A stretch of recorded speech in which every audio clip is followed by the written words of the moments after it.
Okay, hello everybody. This is Cass and I am going to do a shopping haul.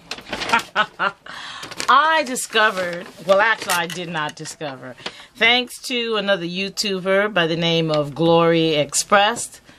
She informed me of the existence of a artist store in Harlem, New York.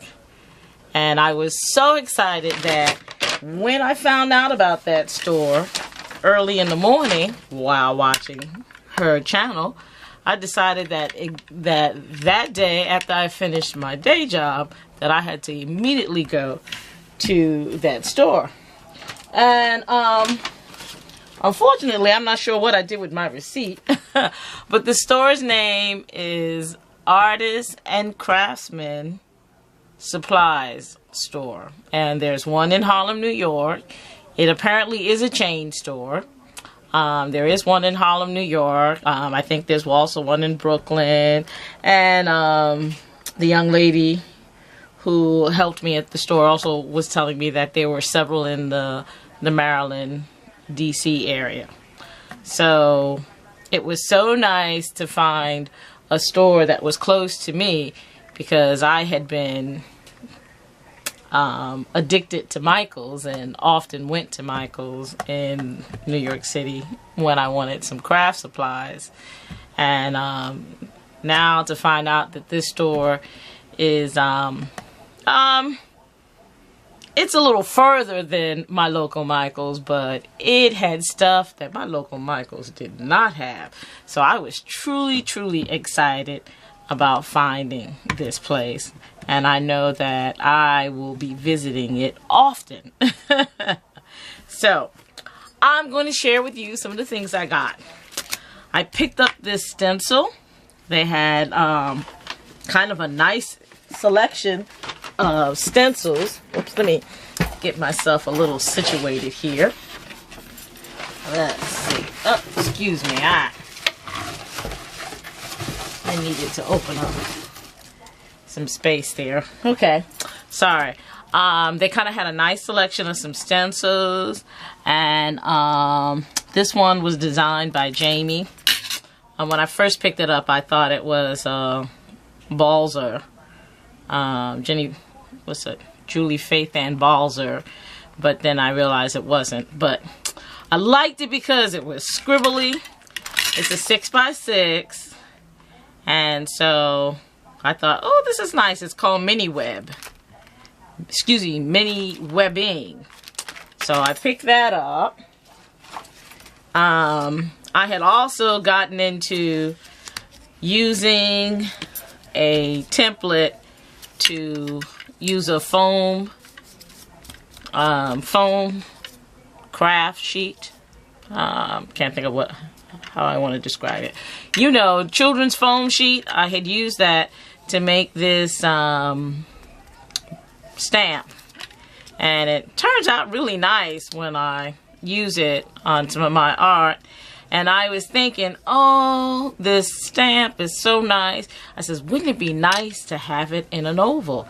So I saw this template there in oval, and so I decided, yeah, I'll get out my foam, and I'm going to make me a foam stamp out of this template. So I got that.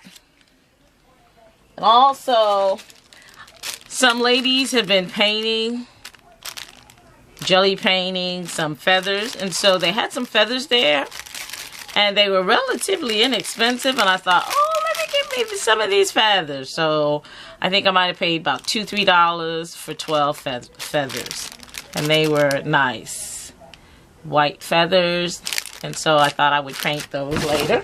Oops. Let's see.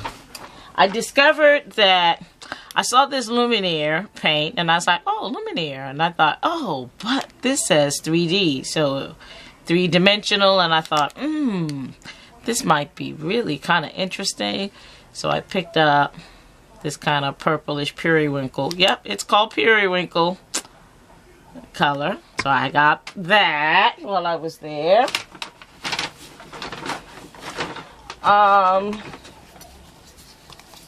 They had some stamp pads, so I got this color box in teal. And I also picked up some Amsterdam paint. Usually at Michael's, I get the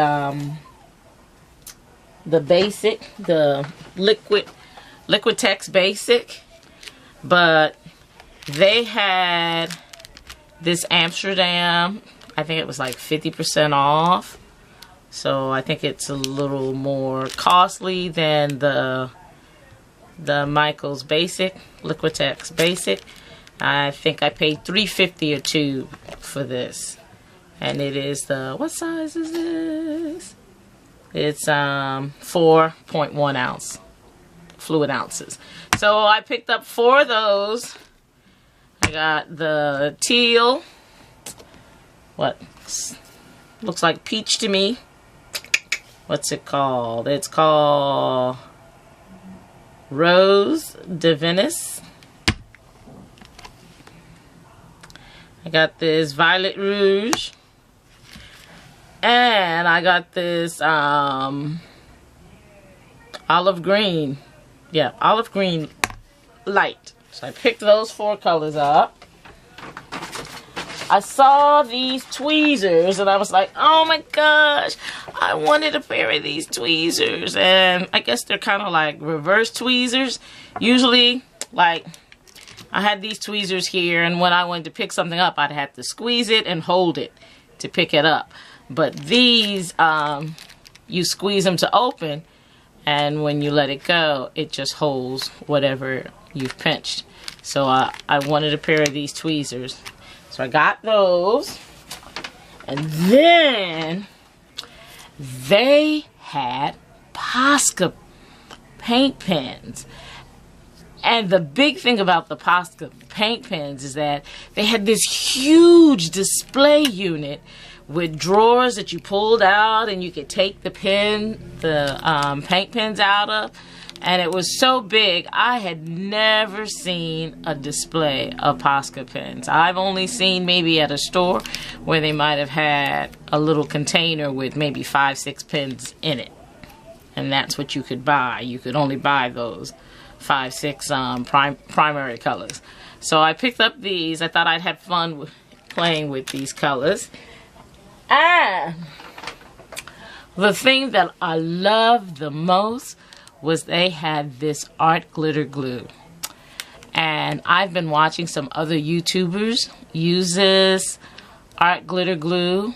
May, she has a store and she sells the stuff. I've also been watching Gift Basket Appeal. Tracy Phillips, she uses this all the time. The only thing they didn't have were like the metal tips. They didn't have the metal tips, so I'll probably order me the metal tips from May's store. But the art glitter glues, a lot of people are using it. It dries clear. It's pretty strong. And I was going to order some, but you have to make sure you order it prior to the change in the weather, because you don't want your glue to freeze, because apparently if the glue freezes, it's truly no good anymore. And I had missed that window with the other shop. And so when I saw this sitting on the shelf, I was like, I gotta get it. I just gotta get it. And I was so excited to see this. So yeah, this is my haul. The store is called Arts and Craftsman Supplies. And it's on it's between 125th and 126th on Adam Clayton Powell Boulevard. It's right across the street from the State Building. I guess the building that the name of the building that it's in the basement. It was called the Alhambra Ballroom, I believe, and it used to have a ballroom and a bowling alley in it. But this place is now in the basement of it, and it's really an artsy environment. And so I was pretty excited about shopping there. So thanks for watching. Please comment and subscribe, and I'll say toodaloo for now. Thank you. Bye-bye.